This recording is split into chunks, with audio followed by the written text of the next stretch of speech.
कोलवा नुस्तेमारीक गेल्ल्या पारंपरीक रापणकारांक पहिल्याच दिसाक निर्शेवणी हातांत लागली अशें नुस्तेकारांनी सांगलें। रापणेक फक्त 400 किलो सोलर सुंगटां लागिल्ल्यान मार्केटांत तांकां बरी रेट मेळची अशी खंत लेगीत ह्या वेळार होलसेलरान उक्तायली।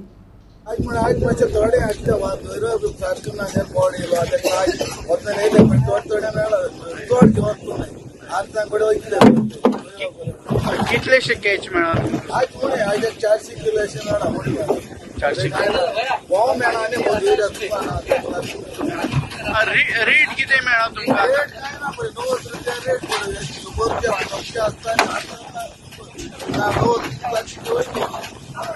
कित्याक लागून रेट इतली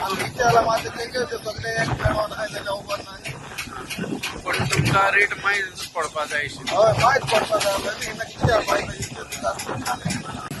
आयज सुंगटां मातशी कमी आहा, 80 रुपया रेट जालो। आमी ती फॅक्टरी काडटा, फॅक्टरीची मार्केट रेट ना सध्या काय। सध्या अजून मार्केट रेट येऊन मार्केट रेट काय ना, केरला साकून तुमकां सध्या हांगा येता फॅक्टरी रेट ना म्हणून। मार्केट बी रेट ना ह्या फाटी थोडीशी सुंगटाक रेट ना, ह्या फाटी बोटकार पांचकार मातशी लॉसान पडला। कितें पयल्या दिसूच लॉसान पडला? लॉस म्हणटा की रेट ना न्ही, रेट चड जाल्यार तांकां चड फायदो।